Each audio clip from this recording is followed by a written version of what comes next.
Around this time of year, a lot of our kids kind of get stuck in school. They're tired, they shut down. So I encourage you to check out IXL to jumpstart your child's love for learning at ixl.com/Kirk. IXL is an online learning program that can be used by any student from K to 12, whether they're struggling in a particular subject or if you're homeschooling. IXL uses engaging video tutorials and positive learning games that teach your kids the way your kids learn best and to give your kids control over how they learn and what they learn about, because your kids can explore any topic in any grade level. And our kids thrive on positive feedback, and IXL consistently reinforces success. Make an impact on your child's learning. Get IXL now. Calm Parenting Podcast listeners get an exclusive 20% off an IXL membership when you sign up today at ixl.com/Kirk. So visit ixl.com/Kirk to get the most effective learning program at the best price. So Cozy Earth has solved a marriage riddle we've struggled with for years, because Mrs. Calm and I have different temperature preferences. But since we began sleeping under the heavenly softness of Cozy Earth bamboo sheets, we both have slept much better. Cozy Earth bamboo sheets and pajamas, they're luxurious, but they're also temperature regulating. So we're sleeping deeper and longer. And you can get 40% off with code CALM at cozyearth.com. Mrs. Calm was also a little jealous of my brushed bamboo pullover because it is ridiculously comfortable and it's stylish. I'm wearing it right now. So you can pair it with jeans and look great instead of frumpy. So I ordered her favorite color. I hung it on her side of the closet as a surprise. Major bonus points for me. Look, you have no idea how much joy clothes can bring when they are this comfortable. So visit cozyearth.com/calm. Use my exclusive code CALM for 40% off best-selling sheets, towels, pajamas, and more. And let Cozy Earth know you heard about them from the Calm Parenting Guy. It's cozyearth.com/calm with the code CALM for 40% off.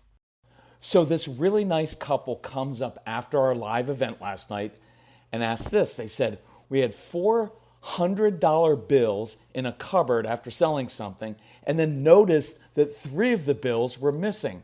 Our daughter informed us that she had seen the missing money in our son's room.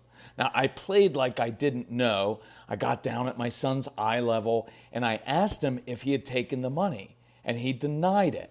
So I then placed him over my knee to give him a spanking, and he confessed. And I admit that I was kind of irritated that he had lied to my face, and that kind of breaks our trust, so I gave him an extra spanking. What would you have done differently in this situation?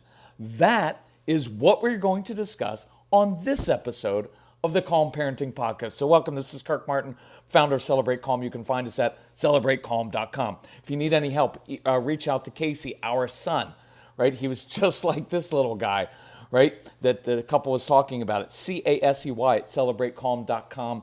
Tell us about your family, ages of the kids, what are you struggling with? We will get back to you. If you ever need help setting up a live event, maybe scheduling a Zoom session, phone consultation, or with any of our products, just reach out to Casey. He can help you with all of that, and he's awesome at it. So a few points come to mind, and I do want to say this. It's 10:54 at night. I'm sitting in a Hampton Inn Fitness Center room because last night we had this great event. I usually stay around for like a half hour, an hour, however long parents stick around and ask me questions.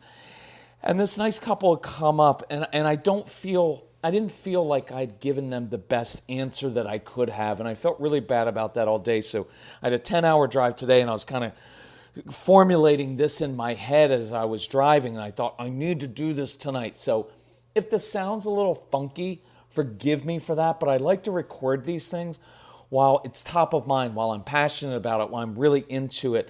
And I didn't want to be, I asked at the front desk, I said, are there people staying in rooms next to me?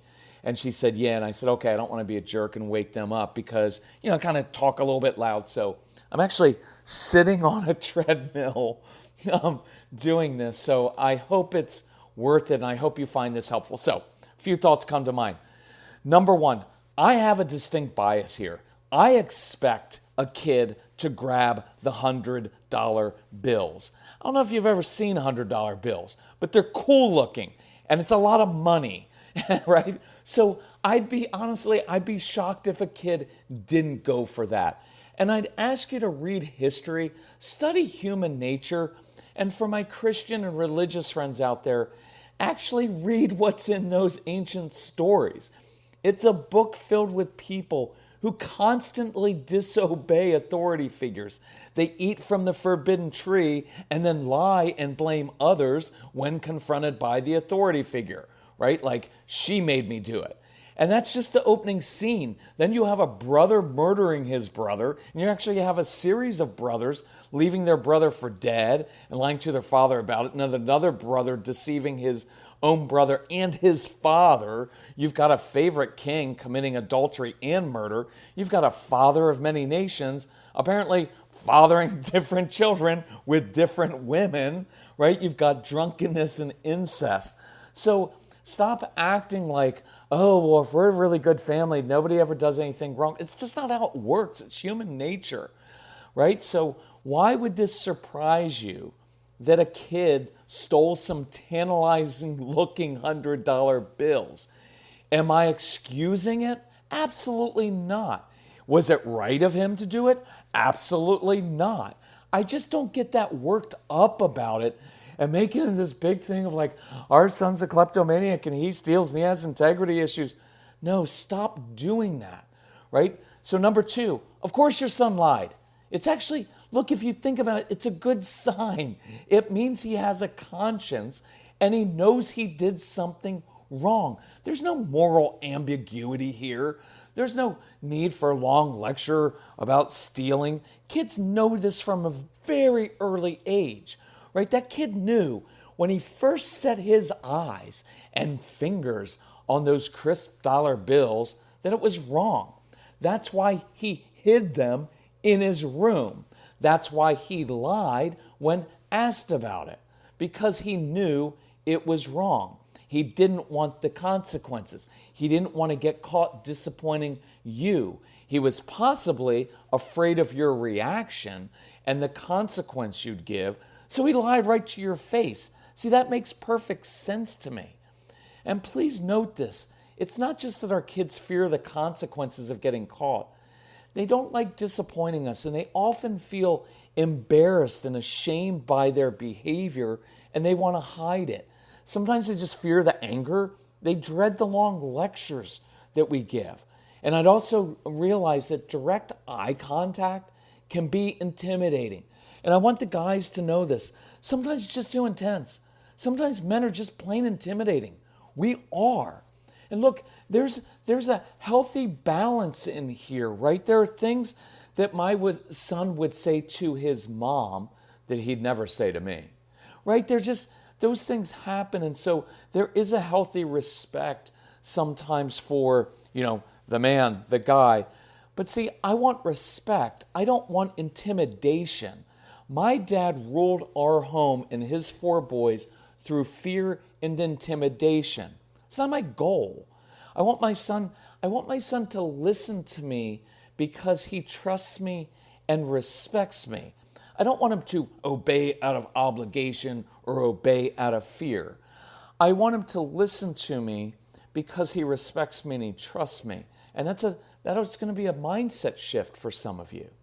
So let's geek out together for a minute over gut health, because I'm really into this. I just learned that prebiotics are the food that help fuel the growth of healthy bacteria, the probiotics, in your gut. So you have to have both. And that's why AG1 helps my digestion, calms my stomach, and keeps me regular. Look, I've loved my morning AG1 routine for years, long before AG1 became a wonderful partner to the podcast.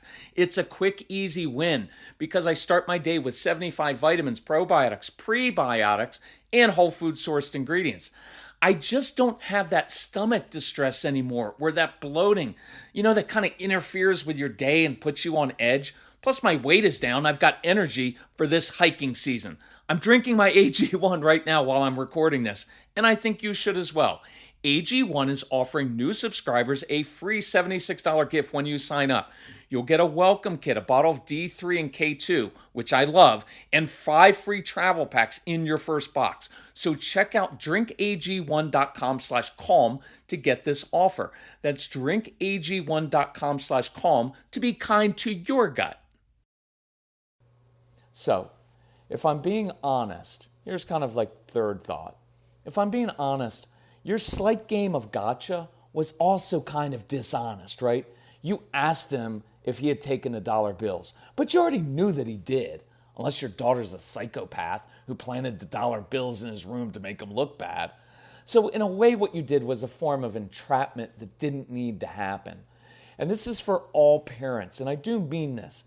If you know that your child didn't wash his hands or brush his teeth or do his homework assignment or complete his chore, stop asking him if he did when you already know he didn't. In some ways, it's dishonest. It's not a trustworthy way of handling these situations. You're basically asking your child to lie. And then you're going to ask, but why won't he just tell me the truth, right? Well, it is intimidating, right? Ask yourself, do you ever lie? Like even tell a white lie when confronted with something, especially by a boss or someone bigger than you? Like it's really hard to look into your mother's or father's eyes and say, I took something that I wasn't supposed to and then I deceived you, right? I know we want them to say that, but that's a hard thing to say. Yeah, absolutely. I took that from my brother's room. Yeah, I said that to my brother, right? That's hard to do. I'm not saying they shouldn't do it, right? But I bet if they could, what they would want to say is, please don't be upset at me. Please don't be disappointed. And sometimes they want that more than please don't take things away. Taking things away isn't that big a deal. But it's that emotional thing. It's that lecture. It's the anger that comes. Number 4, I'm not going into detail on the issue of spanking in this podcast. I'm just not. I'll just tell you this bluntly. I did this myself when Casey was little. I tried that. I've worked with almost 1 million families. And I'll say this with 100% conviction. I can give you 10 more effective ways to discipline. And remember, discipline means teach. It doesn't mean to punish. Discipline, disciple. I can give you 10 more effective ways to discipline a child than spanking without the potential downsides, right? Because in this case, the dad, well-meaning dad, did give an extra spanking out of frustration, and that's a definite no-go. And it's entirely avoidable. In my mind, spanking is simply an unnecessary and ineffective tool to use with a strong-willed child. It's just not going to work, right? Because they just don't care. And actually, that's a false statement. They don't always care about consequences, but they will care about this one because it is more personal and it can be humiliating. And I just find it to be unnecessary and ineffective. And if I can give you 10 better ways to do it that work better, why would we not do that, right? So, and by the way, I was thinking about this on the drive today. Look what happened. Your son lied to avoid getting spanked for stealing money in the first place. And then he told the truth later to avoid getting spanked, right? So the spanking, he actually lied to avoid it, and then later he tried to avoid it by telling the truth, and he still got spanked. So there is a better way, right? So what would I do differently? Here's my favorite option. I'd be direct. I try to find a situation which you're playing catch, you're going for a ride, you're playing with Legos, doing something where there's not, big direct eye contact, right? Like, son, we need to sit down and have a talk, because that puts people on the defensive. And I'd simply say this, in the course, just in a casual, direct way, hey, listen, I know you took those $100 bills from the cupboard. I'm not mad. I'm not angry. I get it. I know that you know that was wrong, and that's why you hid the bills. So listen, Mom and I have to run to the store for about an hour. When we're gone, just put those bills back where you found them, and we won't mention it again. See, now that would be a simple, honest way to deal with it. No gotcha, no big dance, no drama. You give him an opportunity to do what's right and make restitution without making it into some big drama, without putting him in a position to lie again, without having to do the walk of shame in front of everyone, right? It's kind of a merciful way to handle it.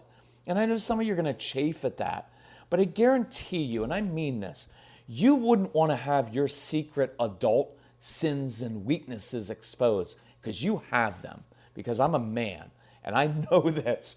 You and I have secret stuff, right, that we struggle with in our adult life.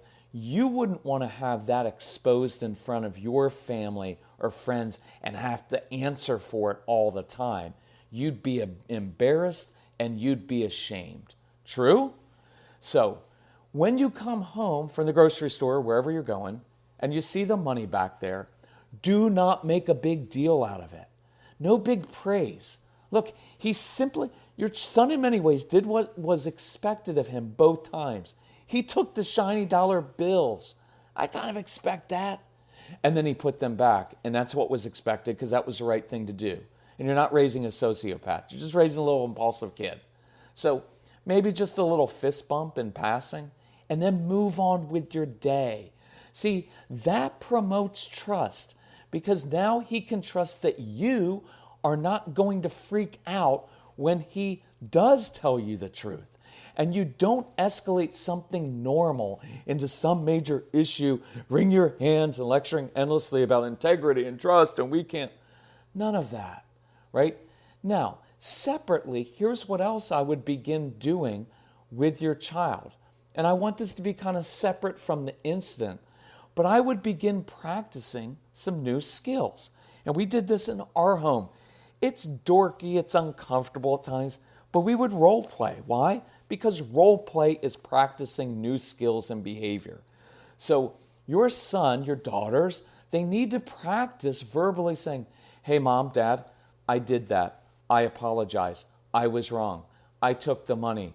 I didn't do my assignment. I didn't do my chores. Have them practice it. And then you need to practice not overreacting, not grimacing, and not lecturing. Lecturing is not teaching usually. Lecturing is usually shaming. And it's usually provoking your child to anger. So here's a cool script that I would start to enact. Hey, son, daughter, I realize that sometimes I make it difficult for you to tell me the truth. I can be kind of intimidating, scary at times. Sometimes I yell, I shake my head, I grimace, I lecture, and I make you feel ashamed. So I want to practice learning how to respond better when you do tell me hard things. So can we practice this? And I want him, like I said, verbally practicing using the words, Mom, Dad, I didn't do my chores. I did take that money. I didn't brush my teeth. I lied to you. And then you practice saying, you know what? That takes courage. I'm proud of you for telling me the truth. So, what are we going to do to fix this situation now? Is there anything I can do to help you? See, that's how it should work. They come to you and tell you something instead of, I can't believe that you would do that, instead it's like, that took courage. That was really cool. I like how you handled that. So we've got this situation now. What are we going to do to fix it? Now I'm problem solving. There's no need to go on. And I would role play that.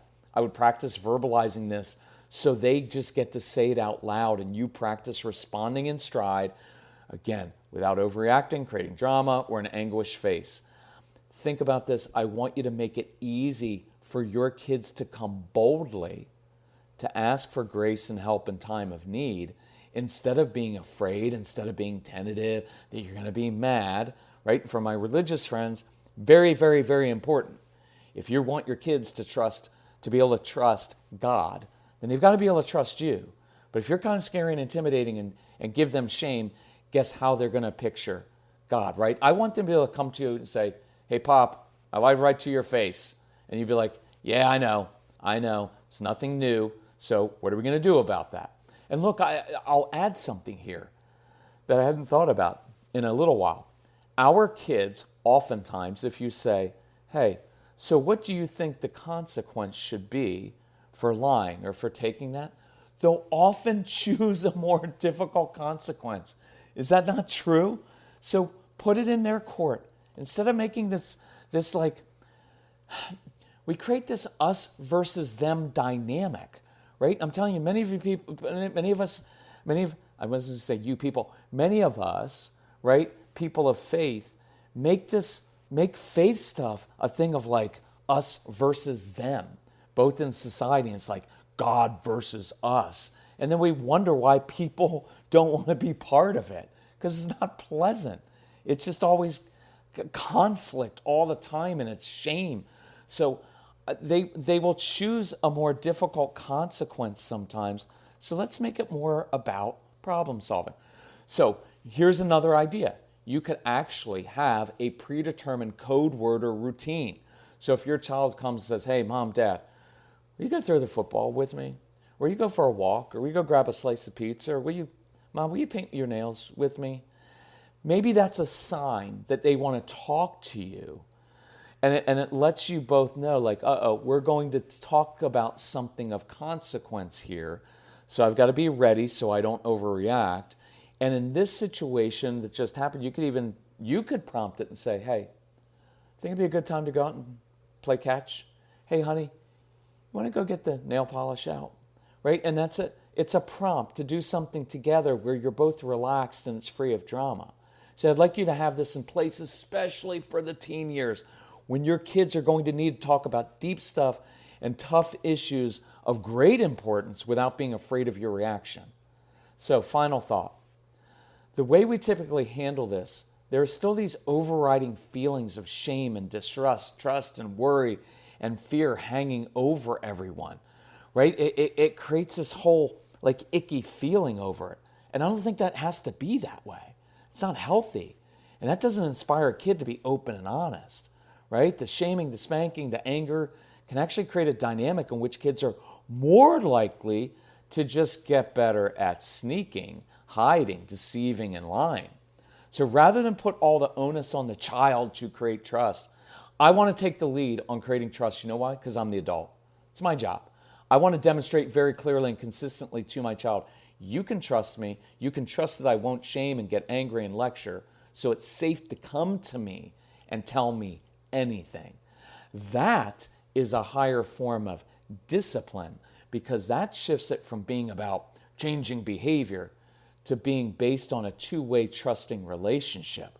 That's what I'm after. So let's practice this, moms and dads. Let's break those old patterns. You and I have all these old patterns of like, well, it's just the way we did it as kids and this is the way I've always wanted to do it. They're not working with this kid. The relationship is strained and broken. So let's break those old patterns. Let's create new ones. It's so cool when you do this. And I promise it's hard at first, but once you start doing it, it gets easier and easier. So if you need help with this, reach out to Casey. Go through the Calm Parenting package. Actually, you know what? Get the Get Everything package. You know why? It has everything we have created, well over 30 hours of materials, written materials. It's got the No BS program, which is 25 specific action steps to rebuild your relationship, which would be perfect in this situation. Go through that. And I'm not going to apologize. Make the investment in it. If you need help financially, reach out to Casey. We literally help everyone who asks for it. But for some of you, it's a sign of I'm going to make the investment. I'm going to put the time into this, and we're going to go through this, and we're going to make changes that last. You're talking about lifetime and generational patterns being broken. Anyway, thank you for that. I hope that was found that helpful, and I didn't wake anybody else up in this meeting room here. Thanks. Love you all. Talk to you soon. Bye-bye.